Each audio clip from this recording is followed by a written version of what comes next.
Okay, we're recording. Hello, hello, hello, and welcome. You're listening to WYTV7 Christian Broadcasters. I'm your host, Lynn Dimmons, and we welcome you to this episode of Financial Confidence.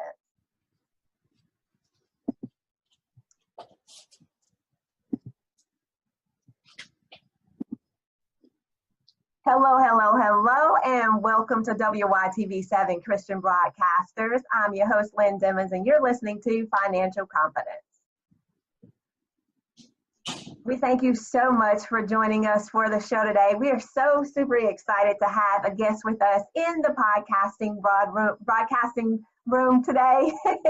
However, before I get to her, I definitely want to remind you of a guiding principle for this show, which is Matthew 6:33. But seek ye first the kingdom of God and his righteousness, and all these things shall be added unto you. Yes, we here at Financial Confidence, we're talking about make your money, keep your money, and grow your money so that you can do the things that you're called to do. But we also ask that you pray over your money. So if you will, bow your heads with me and commit this simple prayer to memory as you continue to grow and learn what it is that you truly need to do with your money to continue to enhance the kingdom. If you'll bow with me, Lord, help us to value the things in this world that are really valuable. That's our relationships with you, our lives, and our families. Help make us responsible stewards of your financial resources, and let us trust your holy word for the eternal glory. In your son, Jesus' name we pray. Amen. Amen. All right, guys. Well, as I mentioned to you, I am super excited to have Miss Albany Riggins in the podcasting room with us today. So, Albany, how are you? I'm doing so wonderful. Thank you so much for inviting me here today. Oh, well, it's a pleasure to have you here, guys. And before we get started, I just want to read a little bit of her bio so you have an idea of who she is. And she's going to be our expert today as we talk about, guys, what love's got to do with it. What's love got to do with it? Yes, no, I'm not talking about Tina Turner. We're talking about how to create a healthy relationship with money in your marriages. So in looking at Albany, she's a relationship coach, a wife, a mother, #1 best-selling author, host of Soulful Marriage Conversations podcast. She's the founder of the 90-Day Marriage Plan, and she's hosted Marriages That Matters Facebook Live. So, yeah, she's done a lot, guys. So excited to have you here. She's also contributed to the Encouraging Dads Project, Rejoicing Hope, and Digital Romance. She inspires spiritual, introverted, entrepreneurial married women, that's a mouthful, right, to make power choices to connect deeply with themselves and their partners to help build, save, and restore marriages. All right, Albany, I'm ready to have this conversation with you today. So just give us a little bit more detail. I know I've shared your bio, but how did you get started in this arena?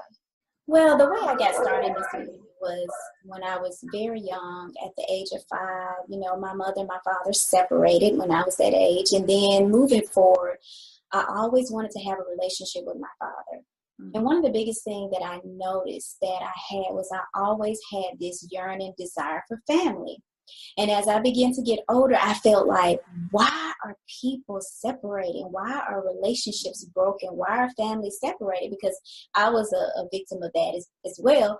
But I began to just study patterns and behaviors of people in their relationships. And I was like, God, because my belief is that I felt like if you was in a relationship with someone, that your relationship was built to last, that person doesn't supposed to separate, they supposed to stay together.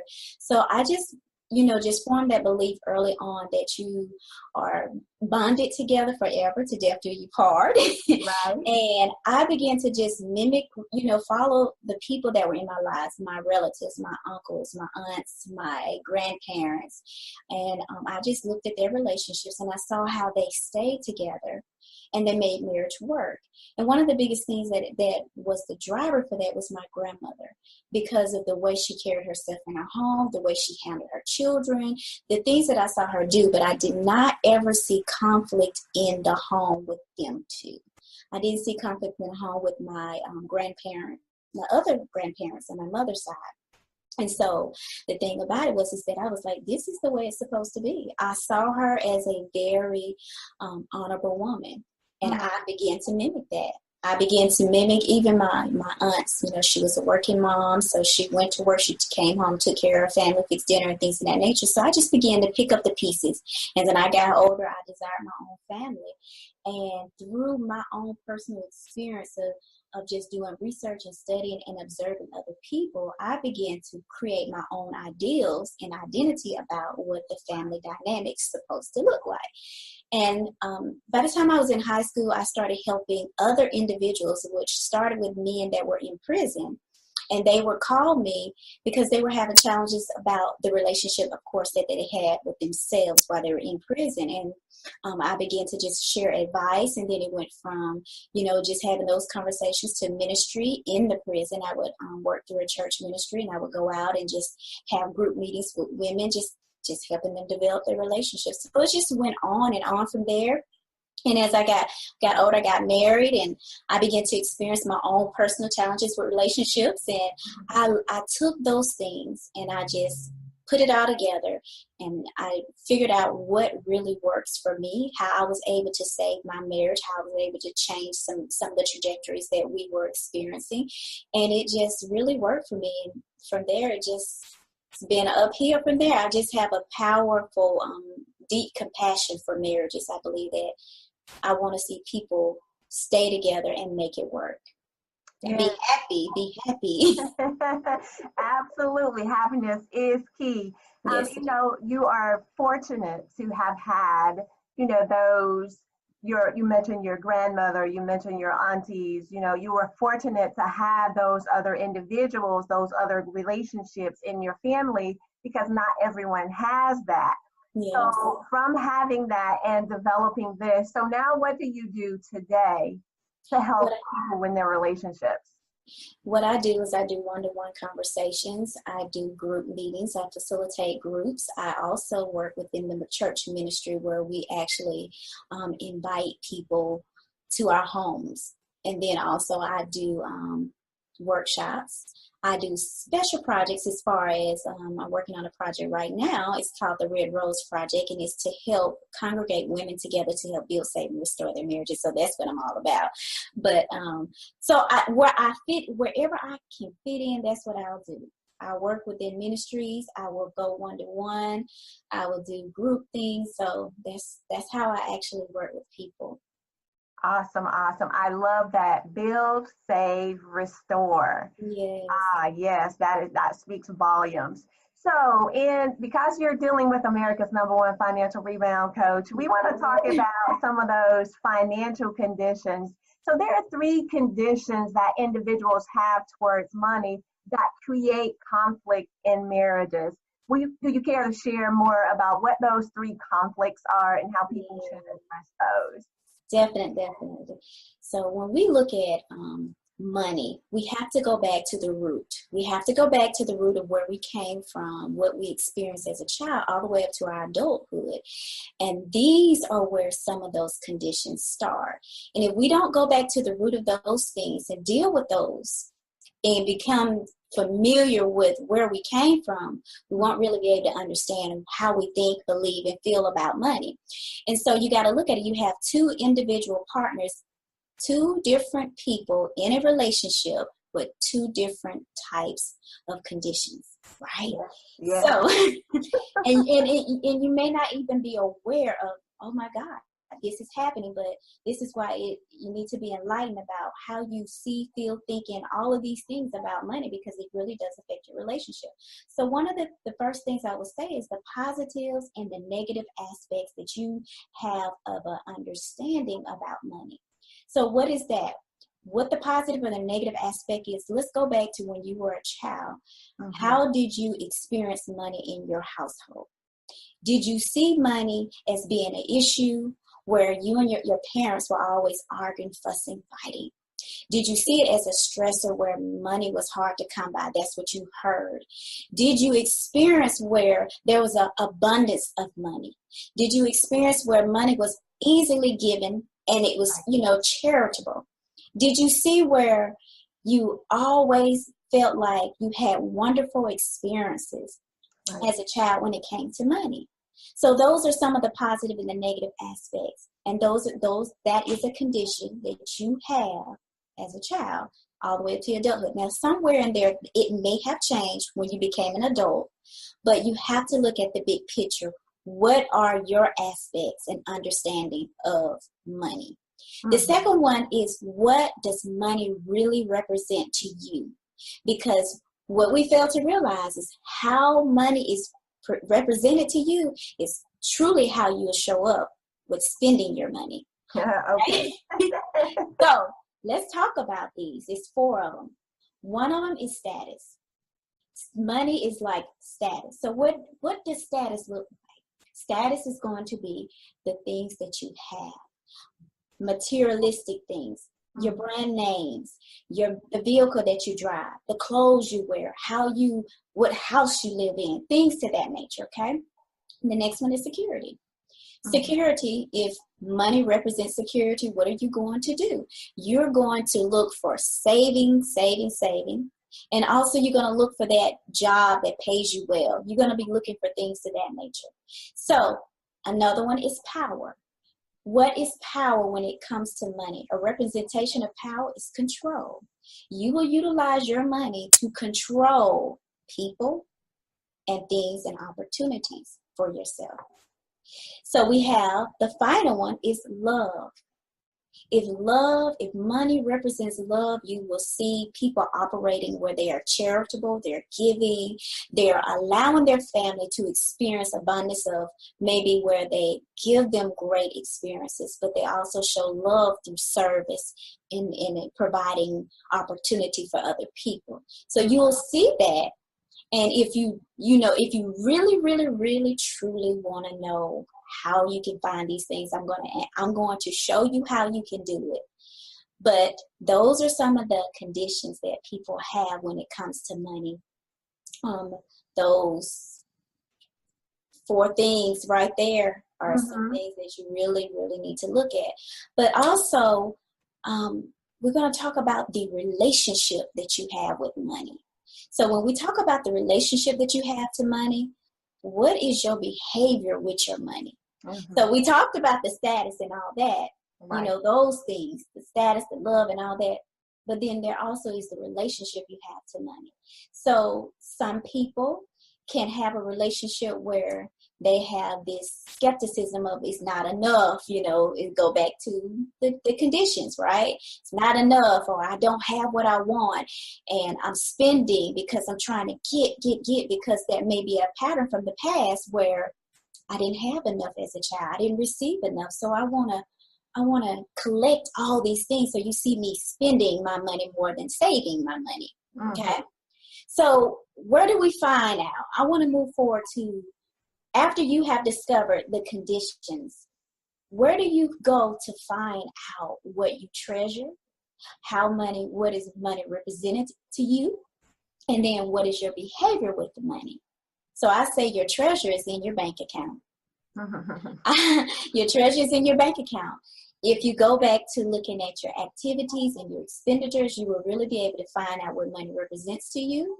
You'll be able to find out your behavior with money. And you'll also be able to determine your relationship with money. And I think that is a cool thing for individuals that are married, and especially ones that have been married for a long time and you've never done this before. You become familiar with the ways of how you handle money, and you're not really having a consistency or I'm going to say a healthy habit of how you actually deal with your money. And I think if we go back and we start saying, well, let's create a healthy habit with our money, let's just go back first and start looking at how we have spent it, what our behaviors are, things to that nature. So those are the conditions that I think that actually creates where the problem is going to start, Right, absolutely. And I wholeheartedly agree with something that you started out saying. One of the things that we commonly hear is, you show me your 5. If you have 5 broke friends, then chances are you're the 6th. right? Yeah. Because birds of a feather flock together, we see these Mm-hmm. conditions and we tend to like, attracts like, right? Yeah, that's In true. many cases. So that's very true that you have to look at those behaviors and how you're actually utilizing those opportunities. And, Yeah. and I think those are valid points that you bring to the table, because my husband and I, we've been married for 20 plus years now. Okay. And it wasn't always the way that it is today. Yeah. It was a time where we had separate bank accounts where we did everything separately. And it wasn't until we came to realization to say, hey, wait a minute, Yeah. we're bringing children into this union, and we don't want them to develop those same habits that we've had in the past. So we had to take a look at what had we been doing with our money? Yeah.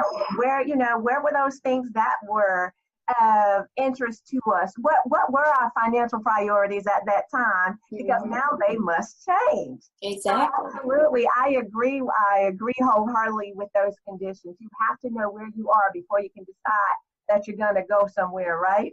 Yes, that's right. And decide what that plan is.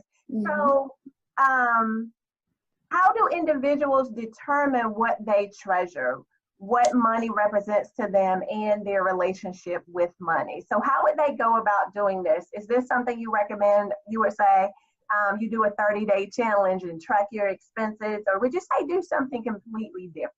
So I can tell you what I did personally. Sure. I wrote down all of my expenses, kept a track. Like you said, keep a list of what you're spending every single day, every time you swipe your card, every time you do anything with your money. Right. And then consistently look back. And I think you can do it for 30 days. You can just look at your bank account and look at, make a list. I call your activities, because there are different things that you're doing in your account. That doesn't mean that you're necessarily spending your money on, unnecessary expenses or making unnecessary purchases. Right. But I say that your activities are you depositing money into another account? Are you moving the money to another account? Are you moving the money into like an investment, like an investment account? So look at those activities. Are you, maybe you're cash apping the money somewhere, you're sending it somewhere else. Just figure out what are those activities that you're doing, and then look at your expenditures. Your expenditures are, where are you spending your money? Are you paying bills? Or are you buying clothes and, those type of things? Are you really, really sending your money somewhere where it's giving?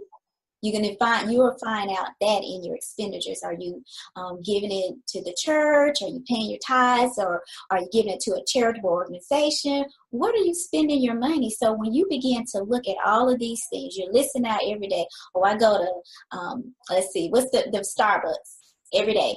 I'm going to Starbucks every day. And then you see those activities for 30 days. You see that you go to Starbucks 2 and 3 times a day maybe. And then you see on your expenditures, I go to the mall and I've bought clothes. And then you may see in there in a 30-day period, maybe 1 or 2 times where you've actually given to a charitable organization or something like that. So then when you look at it, what are you treasuring? What does money represent to you? So it just depends on what your activities are. So for that person that they like coffee, they like buying clothes, then what does money represent? You'll be able to find it there just looking at your activity. And then the behavior, what do you find? Oh, they don't necessarily save their money, because I don't see where they're saving. I'm not really seeing them being consistent in paying bills, because you have some bills that are consistently reoccurring every month. So look at your timelines, look at your dates, at how often are you paying these particular bills and what time frame are you paying it. So if 1 month you pay your light bill on the 1st and then the next month is like on the 25th, there's a big gap there. And so you just keep record of how often you're doing things and you're being consistent. That will determine your behavior. I mean, me and my husband, we actually had to reevaluate some things, because we definitely saw that there was a pattern where one was spending more and one was spending less, and one was, behind a little bit on things, like not being consistent. And so when you see that happening, you realize that, okay, there is a issue with how we are seeing things in our consistency. And that is what creates conflict in the relationship when you're trying to keep and manage your money, stay on a budget, things to that nature. And so if you don't really have an understanding of how you see and view your money, you will find yourself in conflict in your marriage, because there are going to be times when you are going to, maybe if you're not keeping record, you may have some activities that may be unusual, and it's not understood that this is supposed to be happening, right? Right. We didn't agree on these things. You spent much money in Starbucks this month, So you just have to really look at those things, and I think that that's a conversation piece that individuals need to have on a consistent basis. And I would say, based on if you get paid weekly or if you get paid bi-weekly, let's have some weekly conversations. If you get paid weekly, if you get paid bi-weekly, let's have some bi-weekly conversations, because you have to manage your money based on how you get paid, right? Absolutely. So, that's very important. And that was one of the questions that I wanted to ask. So how do you go about doing that? You're the saver, your spouse is the spender. How do you have that courageous conversations? Because oftentimes, like you said, that creates conflict in the marriage. So how would one who says, wait a minute, I'm in that position now, what would you suggest or recommend that they do? Are there any steps or that you suggest that they take to, start to have that? Because oftentimes they may say, well, I don't know about setting up a weekly meeting with him to talk about my money because he's so-and-so, So how do you help couples to address those types of issues? How do we get to that point? Okay, so I can totally relate here. I'm being very vulnerable because you all may not know, the listeners may not know that my husband lost his mom. It's almost been 2 years, not quite though. And when he lost his mom, he all of a sudden did a 360 and he started spending.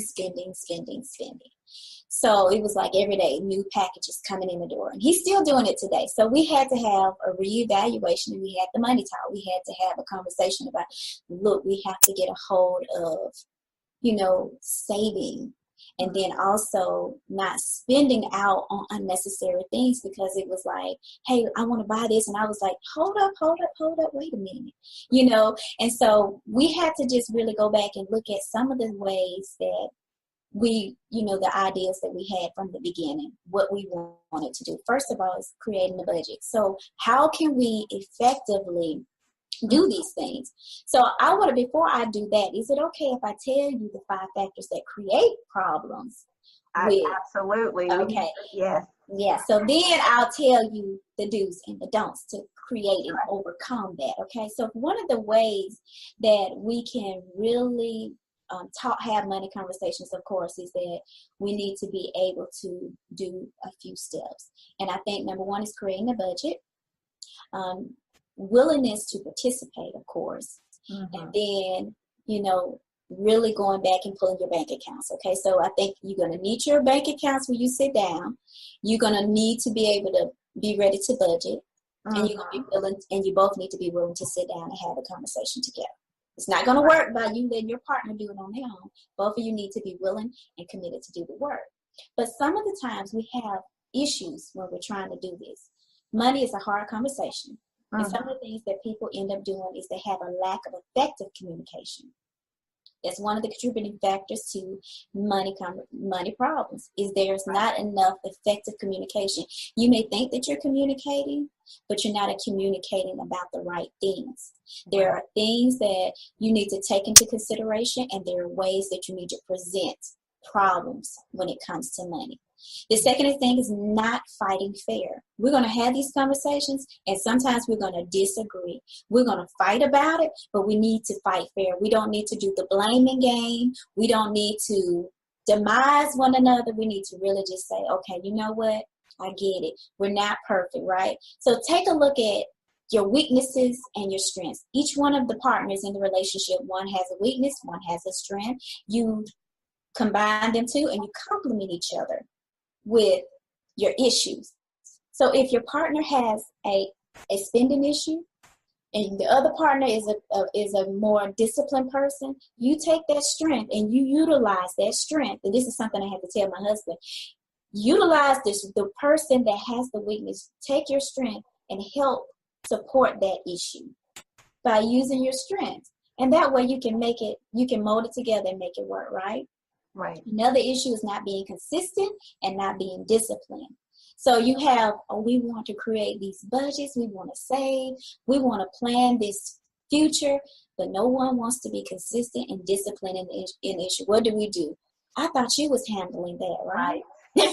So we end up with these same problems over and over again. They all just really kind of join together. They all interconnected there. You're not willing to compromise is another one. If you're not willing to compromise, what do you think you're going to get? All of these things are really not having the right form of communication, not taking the right actions.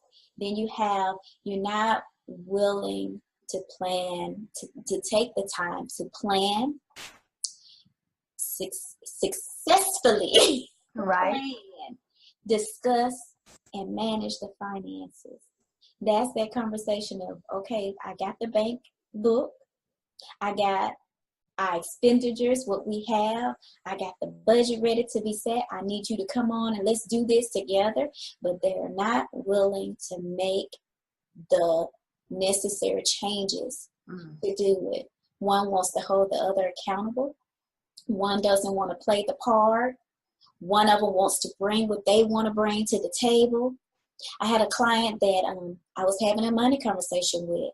And one of her biggest challenges that she had was that her husband, when it was time to pay the bills, she was so used to paying all the bills and doing all the work that she said when it was time to pay the bills, he would bring her what he thought she needed.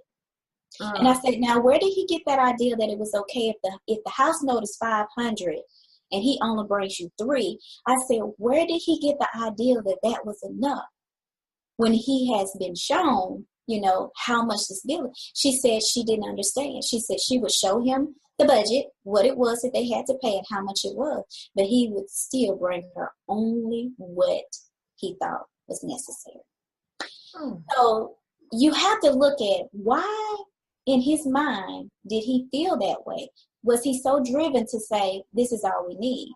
So one of the things that I say that's part of you sitting down together and discussing and managing your finances, because one of the key things was in her situation is she was so used to doing everything. And when you begin to do everything, they begin to miss it in action, and you end up holding all the weight, pulling all the weight, things like that can easily happen. So that's why I say that we all need to be consistent as far as reviewing our finances on a consistent basis. So we want to talk about the ways that you can address these issues and overcome them. There's some do's and some don'ts. Okay. That's what we want, the do's, right? I'm going to give you the don'ts first, and then I'm going to give you the do's. Sure. So the first thing is that you do not want to condemn your partner. You do not want to condemn your partner because you are not perfect and he's not perfect. So you want to make sure that you don't condemn them. You don't want to hold them into contempt. Contempt can be very, very damaging when it comes to money. You really can be in a place where it practically can ruin a marriage, contempt. And that's why a lot of people in relationships, their marriages are ending not only because of all the other things that you would think it is. A lot of it comes down to the financial piece. And it's because they have been damaged so much. The stonewalling is another one. You're very evasive and you refuse to cooperate. Come on now. Yes. You know? You helping somebody. Okay.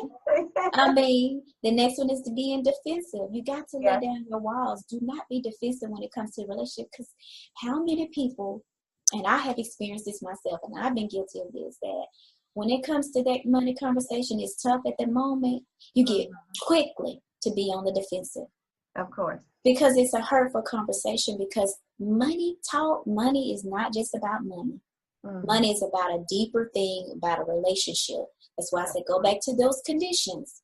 you'll find out a lot of issues. And then there's the avoidance piece. We don't want to talk about money at all.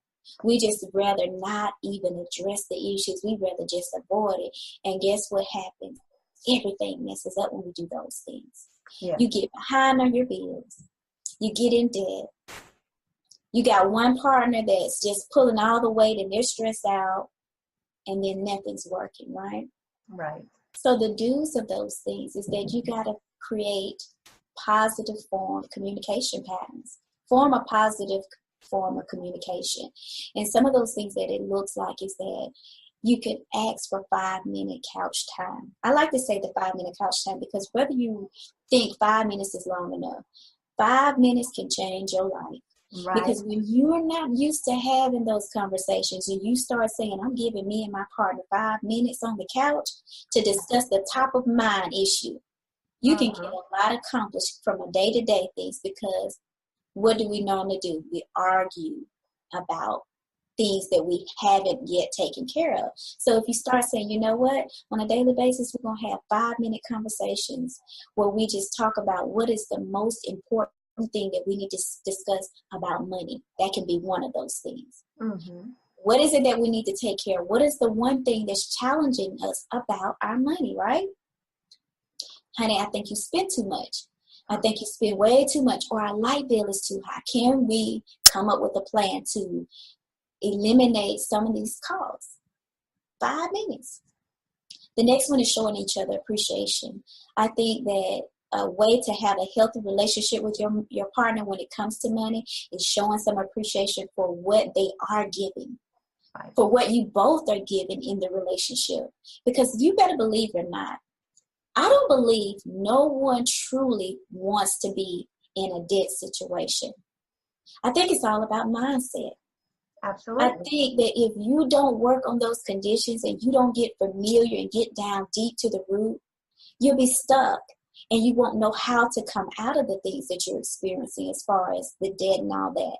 So I think that if you have a partner that can support you, if you learn to support each other, show appreciation for what you do, and like I said, go back to those the strengths and the weaknesses, then you can mend these issues and really resolve the problems that you're having. The next one, Can I stop you really quickly right there, because you hit on a point that I really want to drive home, and that's the mindset issue. Because if we look at money as a tool, right? As opposed to the way that we look at money, it can completely change the trajectory. So how does one deal with that mindset if you do have one partner that has a true financial psychology around their money? They're geared towards saving, budgeting, and investing, and the other partner is not. All they're geared towards is spending. So how do the two now become one and truly be of the same mindset, right, as far as their money is concerned, to now move to the next level? Because we've grown up all of our lives hearing, the borrower is servant to the lender. We've heard that, right? When we go in church, we've heard even the ant stores up for the winter, right? We've heard all of these biblically based scriptures. But in hindsight, it's difficult for people to make the transition, right? Because of all the societal pressures, is what I call it, the societal pressures, those things that we get from the outside, that peer pressure, if you will, to look a certain way or to be a certain way. So how do people start to transition? How do couples start to transition as far as that mindset piece is concerned? I think the first thing you have to do is go back to your story. Look at the history, the story that you have behind money. What did it create? What are the fears? What are the behaviors and the limitations that you have? I think if you look at that, and then you start looking at the biblical principles that what money stands for, how God sees money, and what money really truly supposed to be represented in the lives of couples. And because when you go back to the story of Adam and Eve, remember how God said he made man. Before Adam and Eve, he made man and woman, and he said subdue the earth and multiply, take ownership of it. So I think that the first thing we have to do is understand that we were gifted with something wonderful, and we have to be great, what's the word? We have to be great stewards. Yes. Over what we have. And the only way you can begin to become a great steward is that you got to understand where your downfalls are, where your pits are, and then build yourself up with the faith principles. And that was one of the next things that I was going to share is about your spiritual practice. Create a spiritual practice with your money. I mean, some people do the envelope system, and I know that years ago when I first was a babe in church, and my pastor said, baby, you get your white envelopes out and you put your tithes in the envelope and you put all your bills in an envelope and put the name of the bills on it. And she's saying, watch God do it. You know, she used to tell me that. But, you know, she said, always pray over your money and always have a scripture represented for your money. So I think that we have to build our faith, but we also have to look at where we came from, but we also have to move forward into the spiritual practice and understanding of how God sees and views money. And then also be willing to work as a team with your partner. If you are that partner that has that strength, you come in with your partner and you pray with your partner. You hold your partner's hand and you show your partner the way along with you so they can build those strengths. You build them up as you have been built up in some form or fashion, whether it was your mother, your father, those practices were imprinted in you from someone else. You can help imprint those same practices into your partner. Absolutely. I love that. That's good. That's good. Yeah. So the one other thing that I wanted to ask you are there any additional ways that you want to add to address and overcome money conflicts? Whether that's in a marriage or even for that person, they haven't married yet. They're thinking about getting married or they're about to take that leap. So what are some things that they should consider before moving forward, or even if they're newlyweds? Yeah, I think moving forward, before they make that decision, I think they need to be totally vulnerable. And they need to get a clear understanding of their partner's view of money and also be willing to share what they have as far as their debt. If you have debt, if you have some issues handling money, I think that they need to be completely honest with their partner and share the history behind where they come from when it came to money so that they can be able to see clearly of what they will be together, you know? Right. What would they be together? I mean, are you a saver? Tell your partner, hey, I believe in saving. I'm a spender. I have an issue with paying bills. You know, I think all of those things go hand in hand. And I think the more honest you can be up front, the better opportunity and the choice that you allow your partner to be able to work from. Awesome.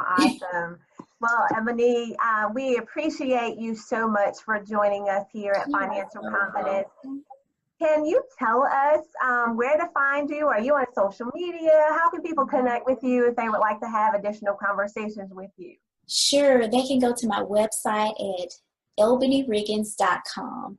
So they can go to Facebook. I have a page that's a relationship coach, Albany Riggins at Relationship Coach. They can find me there.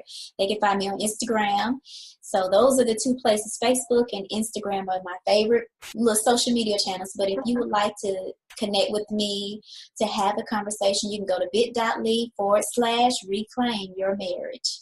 All right, guys, you heard that, right? bit.ly reclaim your marriage. I love it. Well, thank you so much. This has been a pleasure to have you in the studio today. I think we need to have you back because there's some more things that we need to talk about, some more things that we need to get through. This has been an awesome opportunity to have the conversation with you.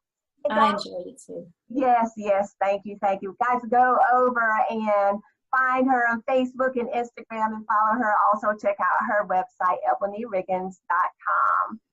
Guys, thank you so much for joining us for this episode of Financial Confidence. This is WYTV7 Christian Broadcasters Network. Over there, and just about everywhere. Let's just be real about that. We thank you so much for joining us because we're helping you to make your money, keep your money, and grow your money, utilizing those biblical principles so you can build generational wealth. All right, guys, until next time, we'll see you later.